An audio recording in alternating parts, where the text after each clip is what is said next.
Assalamualaikum warahmatullahi wabarakatuh. Kami dari grup 3 akan mempresentasikan tentang Developing Pricing Strategy and Program tentang studi kasus perusahaan AMD.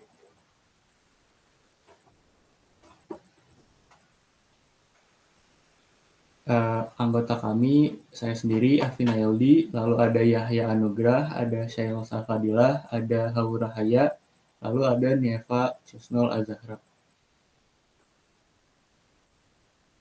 Understanding pricing. Yang pertama, pricing merupakan elemen dari marketing yang menghasilkan pendapatan atau margin. Price juga menentukan citra perusahaan. Pricing di AMD yaitu dibagi menjadi dua secara garis besar. Yang pertama untuk laptop, yang kedua untuk desktop. Yang pertama itu ada seri H untuk high performance, lalu seri U untuk hemat daya.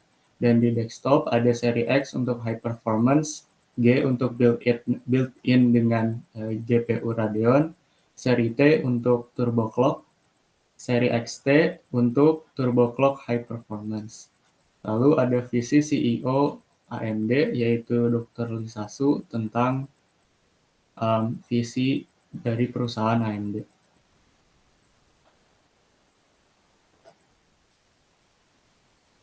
Dr. Lisasu menjelaskan bahwa dari 2016 ke 2020 dan selanjutnya, AMD merubah strategi mereka, yaitu mereka memfokuskan terhadap premium product portfolio, better revenue mix, dan margin expansion.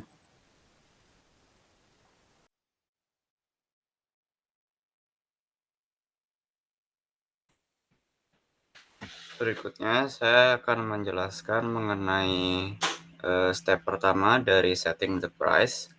Yang pertama yaitu adalah selecting the pricing objective.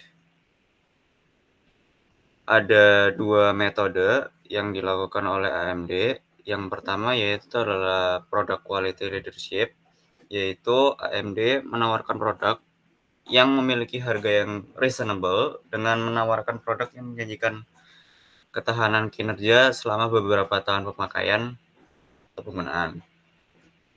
AMD membuat patokan price to performance untuk memastikan produk yang dipasarkan itu memiliki harga yang sesuai dengan kualitas yang akan diterima oleh pengguna.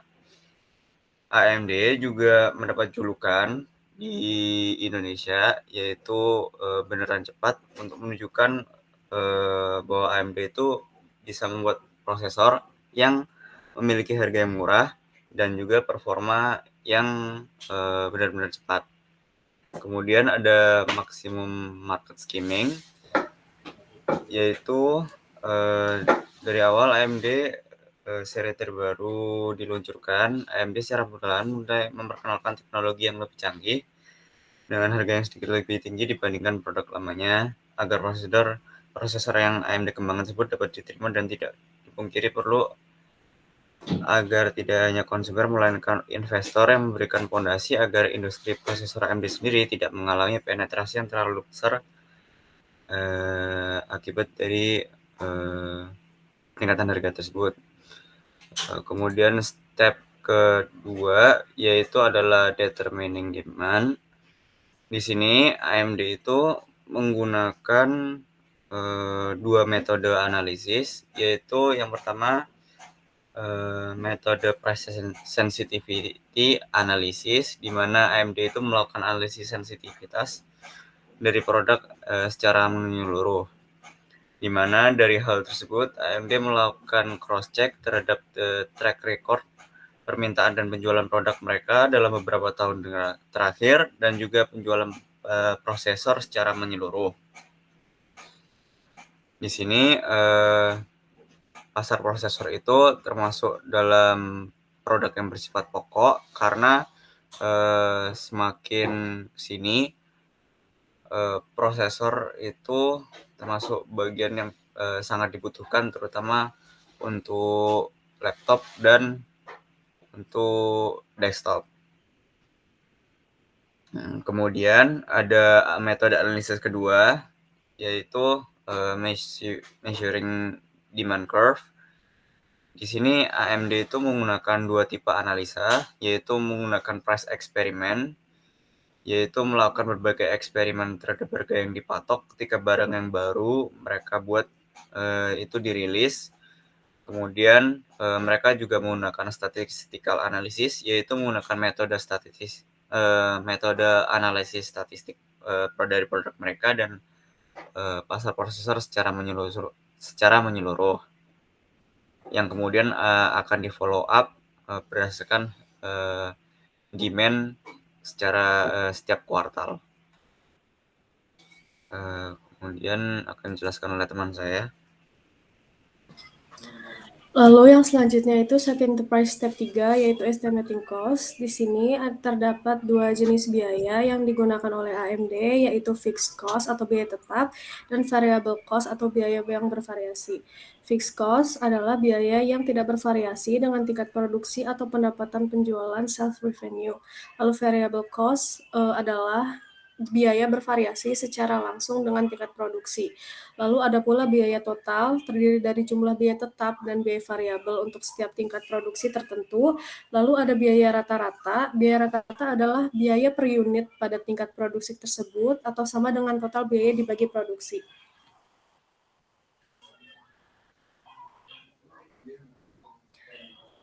Lalu, pendapatan dapat didefinisikan sebagai jumlah uang yang diterima perusahaan dari pelanggannya sebagai hasil atas penjualan barang atau jasa. Pendapatan adalah item baris teratas pada laporan laba rugi, dari mana semua biaya dan dikurangkan untuk sampai pada laba bersih. Berikut merupakan riwayat pendapatan tahunan atau triwulan AMD dan tingkat pertumbuhan dari 2018 hingga kuartal terakhir tahun 2021. Pendapatan AMD untuk kuartal yang berakhir pada 30 September 2021 adalah sebesar 4.313 miliar dolar, meningkat sebesar 53,98% dari tahun ke tahun. Pendapatan AMD untuk 12 bulan yang berakhir pada 30 September 2021 adalah sekitar 14.852 miliar dolar, meningkat sebesar 71,78% dari tahun ke tahun. Pendapatan tahunan AMD untuk tahun 2020 adalah sekitar 9.763 miliar dolar, meningkat sebesar 45,05% dari tahun 2019. Pendapatan tahunan AMD untuk 2019 adalah sebesar 6.731 miliar dolar, meningkat sebesar 3,95% dari tahun 2018. Lalu pendapatan tahunan AMD untuk tahun 2018 adalah sebesar 6.475 miliar dolar, meningkat sebesar 23,26% dari 2017.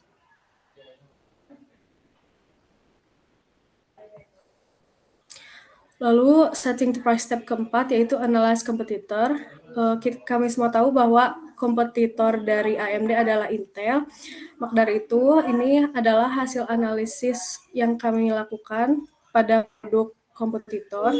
Yang pertama ada production cost. Meskipun Pentium 4S dapat dijual hingga $637, biaya rata-rata Intel untuk membuat sebuah chip mencapai $40 saja, menurut laporan dari analisis Instat.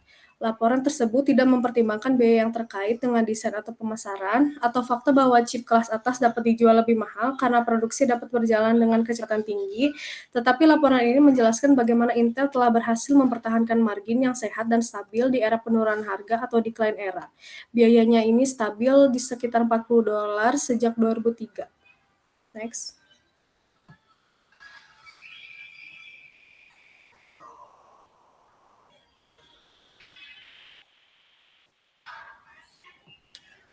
Lalu, Intel Product Price, menurut riset pada beberapa platform yang kami lakukan pada platform jual beli online seperti Tokopedia, Blibli, dan Alibaba, Intel mematok harga produknya di pasaran dengan kisaran harga mulai dari Rp600.000 dengan rata-rata harga chip adalah Rp1.500.000. Harga menyesuaikan dengan spesifikasi chip prosesor dan seri keluaran terbaru. Semakin canggih dan bagus chip atau prosesor yang ditawarkan, maka semakin mahal pula harganya. Spesifikasi chip yang diproduksi Intel memiliki jumlah CPU core mulai dari 2 cores dengan frekuensi prosesor 2-3 GHz. Lalu, Intel Product Offer. Intel berintegrasi dengan komputer, server, smartphone, tablet, dan produk jaringan dan komunikasi. Intel juga menjual perangkat lunak yang berfokus pada keamanan dan integrasi teknologi. Beberapa produk Intel yang ditawarkan adalah seperti berikut.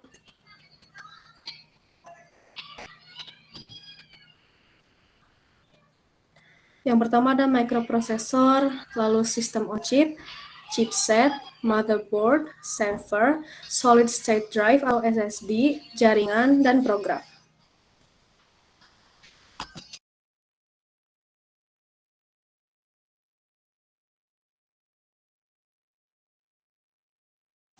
Selanjutnya adalah selecting pricing method.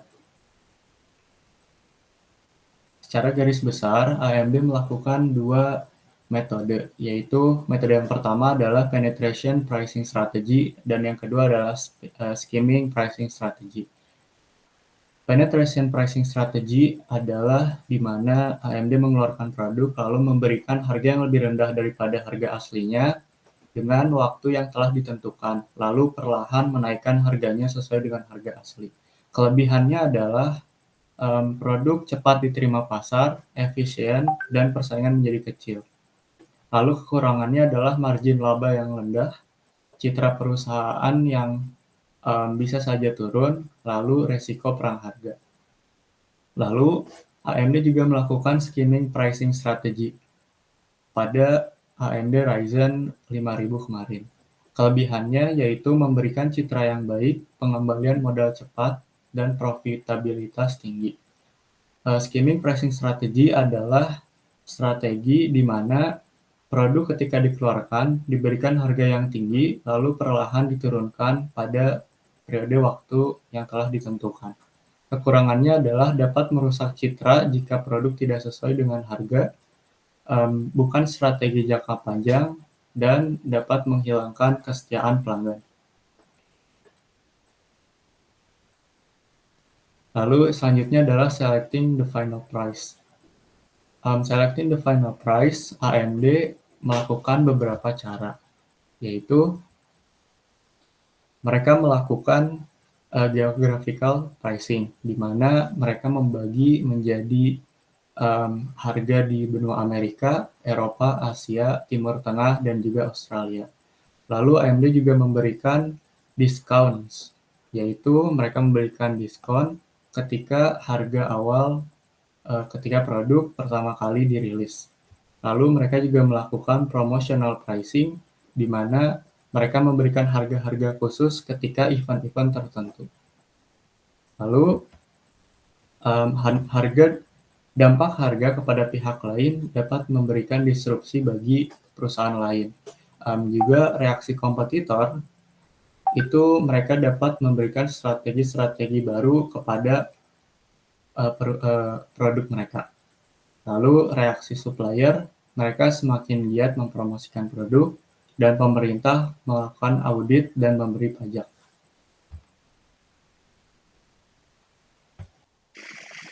Lalu ada adapting pricing. Perusahaan biasa tidak menetapkan harga tunggal, melainkan mengembangkan struktur harga yang mencerminkan variasi.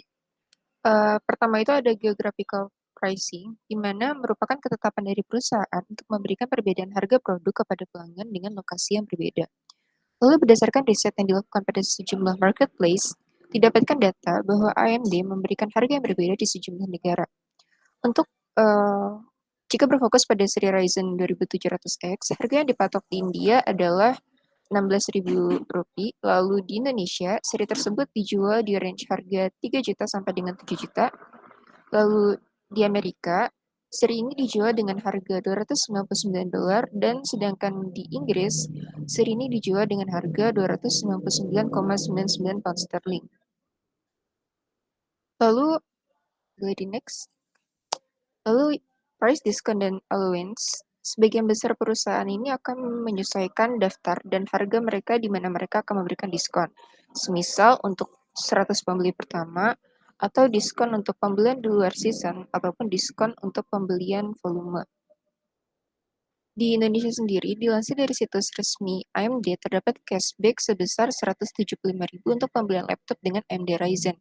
Sedangkan pada hasil riset pasar global, di situs Amazon terdapat harga promosi untuk seri Ryzen 2700X yang dapat dibeli dengan harga sebesar $195.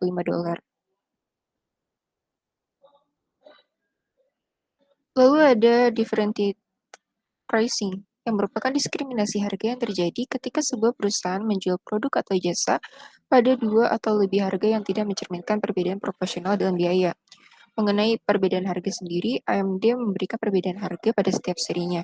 Terdapat beberapa produk yang dijual dengan harga yang rendah, middle, dan high. Contoh yang rendah itu seperti yang seri FX 6350 dijual dengan harga $91, dan untuk yang middle seperti Ryzen 3 yang 1300X itu dijual dengan harga $129, sampai yang dijual dengan harga tinggi seperti Ryzen Threadripper 1950X yang dijual dengan harga $999.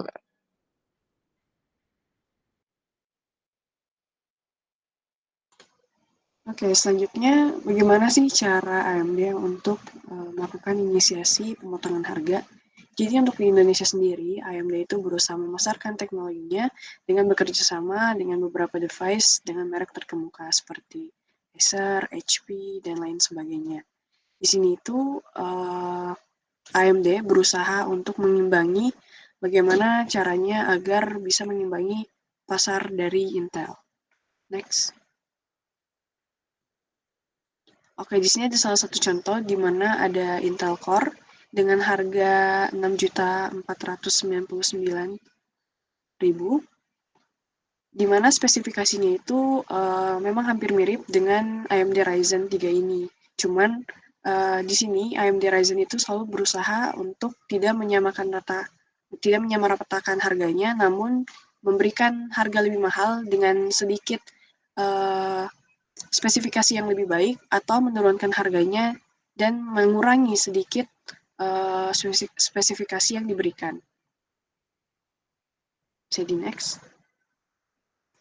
Seperti ini salah satunya harga yang lebih murah yaitu 5.899.000 dengan spesifikasi yang lebih rendah namun tetap memiliki prosesor yang lebih baik daripada Intel. Dan dikarenakan itu, maka Ryzen juga melakukan pemotongan harga dikarenakan adanya prosesor baru yaitu Ryzen 6000 akan diluncurkan pada tahun 2022. Nah, karena Ryzen 6000 ini akan muncul, maka Ryzen 5000 akan mengalami penurunan harga sebesar 18% di Inggris. Salah satu contohnya seperti itu. Jadi di sini bisa dilihat bahwa Ryzen AMD itu sendiri menurunkan harga teknologi yang sebelumnya dan menaikkan harga dikarenakan akan meluncurkan prosesor baru dengan spesifikasi yang lebih baik. Mungkin segitu saja presentasi dari kelompok kami. Terima kasih. Wassalamualaikum warahmatullahi wabarakatuh.